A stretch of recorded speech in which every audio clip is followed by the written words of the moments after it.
Hi, my name is Sarah Morand. My pen name is SG Morand, and I have embarked on a journey to read through all 51 volumes of the Harvard Classics collection. I'm slowly moving forward. I've officially reached volume 3, the three's at the top, which includes Francis Bacon, Milton's prose, and Thomas Brown. I think it's Thomas. It says Thos, so I'm pretty sure it's Thomas Brown. And so far it's good. I just finished reading through Bacon's essays, which were very interesting, and that is what I'm going to be talking about today, is the essays of Francis Bacon. I'm really excited to be through volumes 1, which talked about some American people of importance, Benjamin Franklin and others. So that was really exciting. William Penn, and yeah, so I really enjoyed that one. And then the volume 2 was philosophy, including Socrates and Marcus Aurelius and Epictetus. So that was also very interesting. And now we're into some more like essays and more important like British, and I cannot remember exactly if Milton was British or English or American, but yeah, just some slightly more modern in the scope of when this was written, and that is really exciting. So volume 3 so far has been really interesting. I've enjoyed Francis Bacon's works. Talk a little bit about who Francis Bacon was, and I've written this down in my little notebook, so I'll be consulting this throughout the video. Francis Bacon was the son of Nicholas Bacon, and Francis was born in London in 1561. He attended Trinity College in Cambridge at the age of 12, which to me is just amazing. I'm sure, I know it was different then, but like still that's pretty impressive. And Francis Bacon became a barrister in 1582. 2 years later, he entered the House of Commons, and he was a candidate for several offices of state during Queen Elizabeth's reign, but he gained no substantial promotion. After the ascension of James I, Bacon was knighted, and then he ended up reaching kind of the height of his career after that, and then he was convicted of bribery and lost all of his offices, was imprisoned, and charged a very large fine. So he reached the height of his career, and then he very quickly just like fell from grace and was kind of looked down upon by a lot of people and lost all of his wealth and his status and all of that. And then he ended up dying in 1626, and he left no children behind. So Francis Bacon was kind of a interesting character. He was very prominent, and his writing is still very prominent today, but he definitely had a bit of a fall from grace and lost a lot of his status along the way. And Francis Bacon's most important writings were in science and philosophy, and included an unfinished work called the Magna Instauration. I think that's what it says. Fundamental principles laid down by him form the foundation of modern scientific method. He's also known for writing a history of Henry VII that is kind of one of the key histories of that figure. And then he also wrote The New Atlantis and The Wisdom of the Ancients.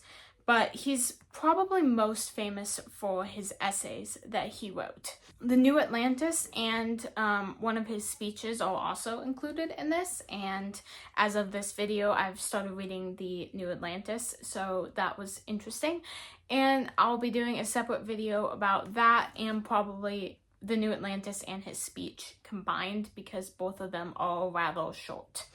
The majority of what is included in volume 3 is his essays, which were very interesting. So, Francis Bacon's essays, it's kind of along the same lines of the essays that I've read in volume 1 of the Harvard Classics, the Fruits of Solitude by William Penn. It's kind of along that same line where it talks about different important factors of life and goes over all of that. And then also in volume 2, all of the philosophy, where it's kind of talking about these key factors of life, and the philosopher is going over those specific things. So it kind of follows that theme, which is interesting. I'm excited to see how much of the Harvard Classics includes that, because I will say that it's getting a little slightly monotonous reading all of these like essays and ideas of morality, things like that. I'm excited to see what other things are included. I know there's some stories. There's the 1001 Arabian Nights, and there's some poems and things like that as well, which I think will break up some of the monotony of all of these essays. But it definitely, this Francis Bacon's essays were definitely reminiscent of other essays and dialogues and things that I've read in the other volumes of the Harvard Classics. I've written down some of my favorite quotes that I pulled from Francis Bacon's essays, and I'm going to read them now. Francis Bacon wrote, "Men fear death as children fear to go in the dark, and as that natural fear in children is increased with tales, so is the other." So he's kind of saying that, children are afraid of the dark, and as they age and their parents tell them bedtime stories and fables and things like that say, don't venture outside in the dark, don't wander off alone, things like that. They become more afraid of the dark until they're mature enough to realize that they don't need to be as afraid of the dark, and that those tales are just that, tales. And in the same way, men are afraid of death, and that fear increases as more tales of death come to their ear. I know the older I've gotten, kind of the more afraid of death I've become, even though I know that there's not really anything to fear for me for death, but the method of death is definitely what kind of sticks with me and makes me a little nervous about it. And that's kind of the same thing, is like I'm hearing stories of ways other people died, and that makes me more afraid of death itself. And that's kind of what Francis Bacon is saying here. He also said, "That which is past is gone and irrevocable, and wise men have enough to do with things present and to come. Therefore they do but trifle with themselves that labor in past matters." So the past is gone. It can't be brought back. It can't be gone back to and fixed. And the future is yet to come. And those who are stuck in the past or worrying about the future constantly, they trifle with themselves. They're playing around. They're not serious, because we need to labor in the present. We need to not be caught up in the past or in the future, but be present. And that's something that comes up a lot throughout the Harvard Classics is, don't worry too much about the future. It's good to be prepared, but don't worry excessively. And you can't undo the past. And it's very important to be a good manager of your time and to be present. Francis Bacon also wrote, "Prosperity is the blessing of the Old Testament, adversity is the blessing of the New, which carrieth the greater benediction and the clearer revelation of God's favor." So in the Old Testament, God talked a lot about like blessing his people Israel, taking them into the promised land, things like that.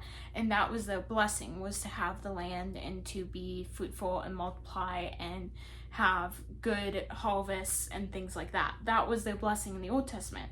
But in the New Testament, we're promised adversity, and we're promised that we're going to have difficulties that we will have to overcome, and that we need to like carry our cross and be more like Christ.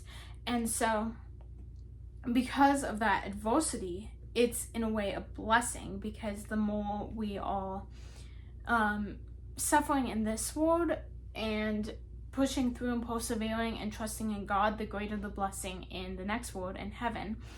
And it carries a greater favor because we understand Christ's sacrifice all the more that we suffer. And because of that, that's the blessing of the New Testament, is to be like Christ and to share in his sufferings. So I just thought that was interesting in Francis Bacon's essays, and it stuck out to me, and I really enjoyed that passage. Something else that Francis Bacon wrote was, Love can find entrance not only into an open heart, but also into a heart well fortified, if watch be not well kept. So I just thought that was interesting. It was kind of poetic in a way that he's talking about love can get through even the hardest hearts if you're not careful. And it's almost like a warning that you have to be careful to let in the good things and the good people and keep watch over the bad people, because things can sneak in either way. And so you need to be watchful, but also love perseveres. Francis Bacon also wrote, "It is a strange desire to seek power and to lose liberty, or to seek power over others and to lose power over a man's self." And so he's saying, it's not good to want power at the expense of others and at the expense of yourself. And a lot of people who strive for power, they want that power no matter the cost, and that is a dangerous thing to desire after.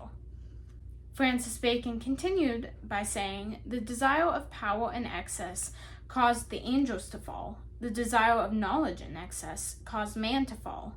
But in charity there is no excess. Neither can angel nor man come in danger by it." He's saying, there's dangers in power, there's dangers in having too much knowledge, because you can try to rebel against God. But there's no danger to be found in being too charitable and to be too giving to others. It's never going to be a bad thing to be too charitable. And so that's something that people should focus on more than power, more than knowledge, is charity. Francis Bacon wrote, "I have noted that some witty and sharp speeches which have fallen from princes have given fire to seditions." So he's saying, kind of be careful in being witty and sharp, and, that could be translated sarcastic and brash and things like that. And that's something I need to work on sometimes, because sometimes people take offense at things like that. And so it's good to be cautious to read the room and to see what would be good in certain situations and what is best not being said in front of certain people, things like that. And that if you say the wrong thing, if you are too witty or too sharp in front of some people, that can cause seditions and animosity, and that's not a good thing. So it's good to be careful and cautious and to know your environment that you're in. "They that deny a God destroy man's nobility, for certainly man is of kin to the beast by his body, and if he be not of kin to God by his spirit, he is a base and ignoble creature." Francis Bacon is saying here, those that deny that God exists are denying that man is anything different than an animal. And although I have not read the Origin of Species yet, I know it's included in the Harvard Classics, and I know a little bit about it. And a lot of what it talks about is kind of that man is not all that different from beast. And that's something that is in contrast with what the scripture says, and it's largely because God has been removed from that narrative. And so it's something that you can't have one without, you can't have both things. Either God exists and man is akin to God in spirit, or evolution is true and people are like animals and they're not that different from animals, and God does not exist. You can't have both things. You have to pick or choose. Francis Bacon also wrote, "The mind of man is more cheered and refreshed by profiting in small things than by standing at a stay in great." And so he's saying, little things encourage you to keep moving forward. And this is true, because I know from experience that even having a to-do list and being able to check off little things as I go is way more encouraging than having a big success and being stagnant and not moving forward. So say you do something big and you succeed in that, and then there's nowhere to go from there. It's more encouraging to have little wins that keep piling up than having one big win and then being stagnant. And I think that's what he's trying to say here. Francis Bacon also wrote, "The best counselors are the dead. Books will speak plain when counselors blanch. Therefore, it is good to be conversant in them, especially the books of such as themselves have been actors upon the stage. So he's saying, once somebody is dead, you know what they've accomplished in their life, and they are not going to fail you afterwards. And it's often good to get counsel from the voices of those who are gone, who have lived a long, profitable life, and who have moved on and are no longer around to fail you or disappoint you. And so he's saying you can do that through reading books of these prominent characters who are now gone. And that it's good to find examples of people who are in a similar type of situation from where you are currently. He wrote, "As the births of living creatures at first are ill-shapen, so are all innovations which are the births of time." So he's saying, when a baby deer is born, they are wobbly and they look kind of not quite like a deer. They're a little weak and misshapen in a way, and they then grow into a great stag or a great creature of prominence. But that is also the case with the innovations that happen. So I believe I talked about this in a prior video, maybe in the Meditations of Marcus Aurelius, where he was talking about something similar, and I gave the example of I am learning the violin, and I'm not very good at it yet, but I'd like to be good at it, and I understand that you have to start somewhere, and that starting place is going to be a little mishapen and weak and not great, and that is necessary in order to achieve that great place of that you want to get to. And he's saying that is the case with all innovations, which are the births of time. He also wrote, "Therefore, measure not dispatch by the times of sitting, but by the advancement of the business." I find it very difficult in a office job, which I'm currently working, that there are times where there's not a whole lot to do. And I'm still required to be there because I keep office hours and things like that.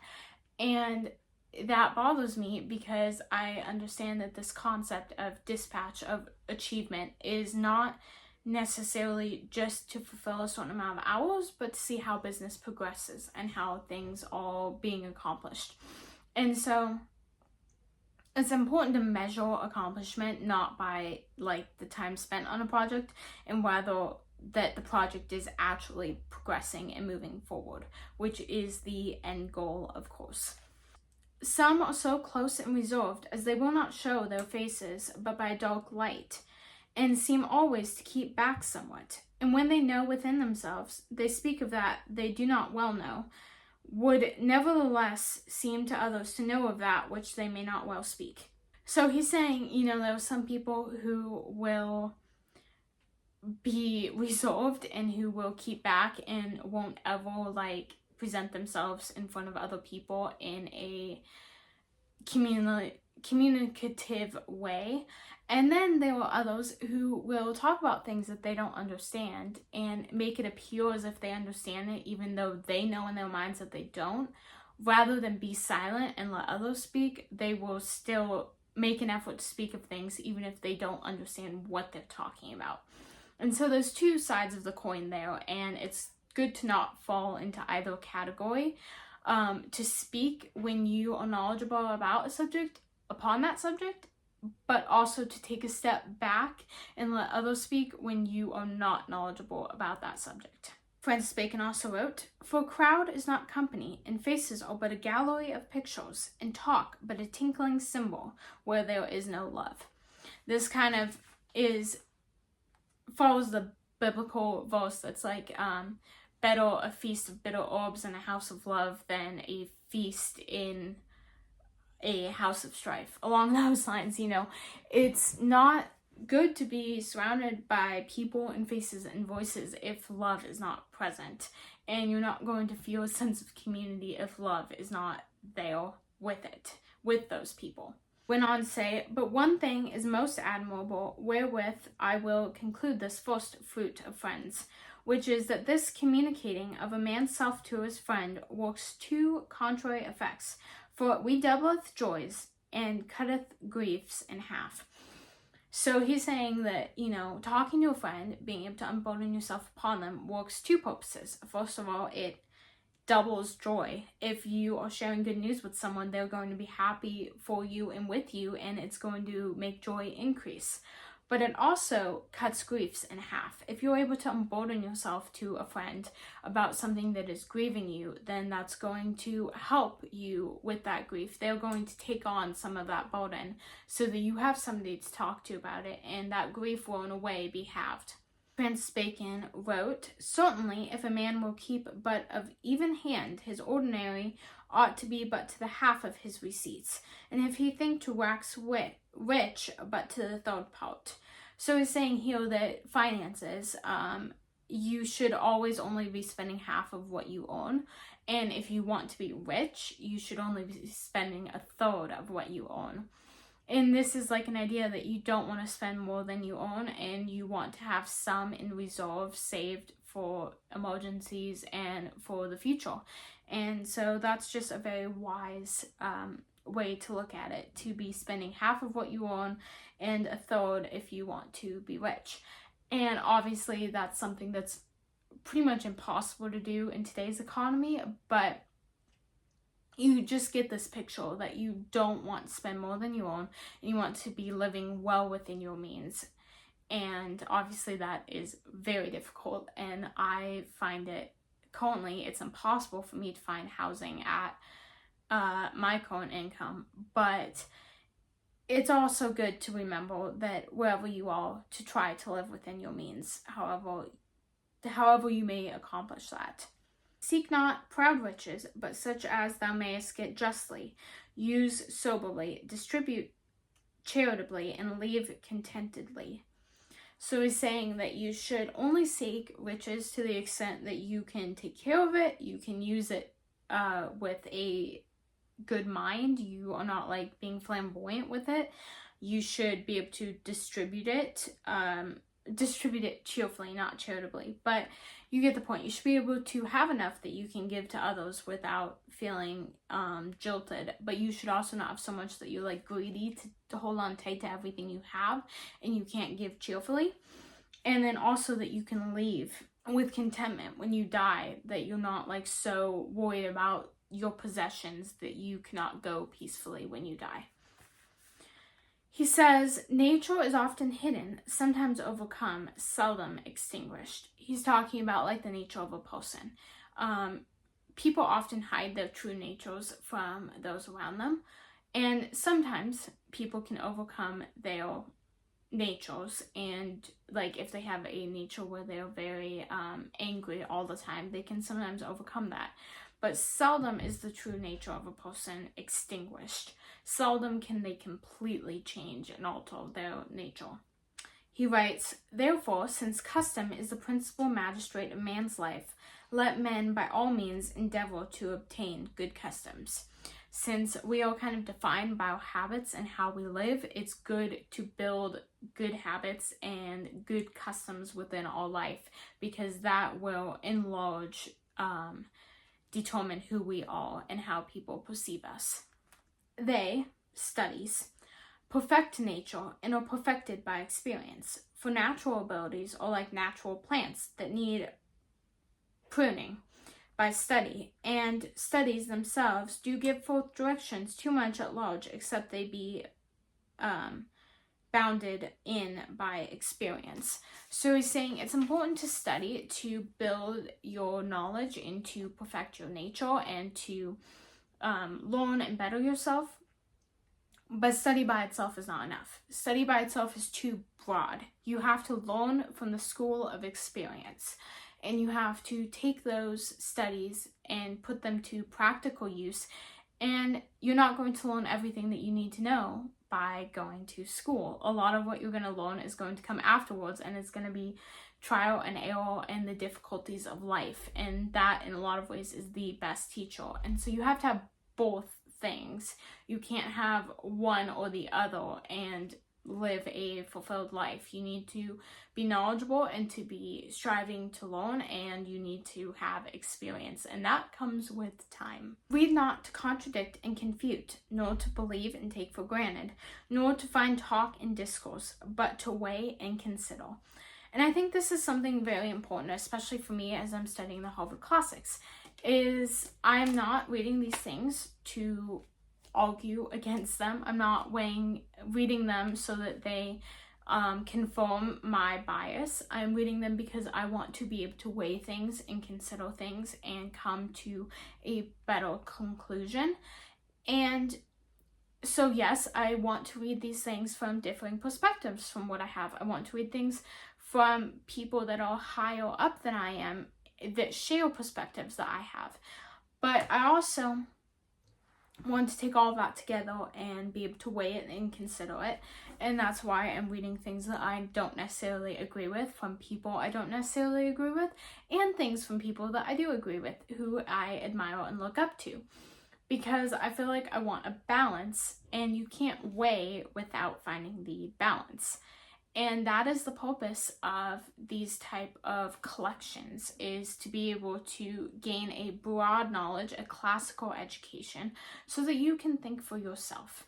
And I think that is what is so important about something like the Harvard Classics, or reading classical literature or histories, or learning math and science and things like that, is so that you can build your own worldview based on gathering as much information as you can. And that is very important. But it's also important to not hyperfixate on the seeking of knowledge, but to also understand that experience is very needed, and charity and things like that are also very necessary to form a well-balanced life. So that is the essays of Francis Bacon. I really enjoyed this book. I thought it was a nice change of pace from philosophy. I needed a bit of a break. It's slightly lighter reading material than like Marcus Aurelius, so that was very nice. I'm looking forward to continuing reading Francis Bacon's work, and then to move on to Milton's prose. I really like I have not read Paradise Lost yet. That is on my list of books to read, and maybe I will read that alongside this Milton's prose and get kind of a broader example of who Milton was as a writer. And I'm really excited for that. So stay tuned for more videos like this. If you like this video, press that like button and subscribe. And leave a comment on whether you have read anything about Francis Bacon. And apparently, according to my dad, he was telling me there's some conspiracy theories about this guy, about him being a possible writer of Shakespeare, which, judging by his writing that I've read, I do not really believe is the case, and some other things about him. So if you have any fun conspiracy theories to share about Francis Bacon, leave them in the comments. I'm intrigued. Let me know what you think of this guy if you have read him, what you think of his essays, and anybody comparable to Francis Bacon that you would recommend as supplemental material alongside this. So, until next time.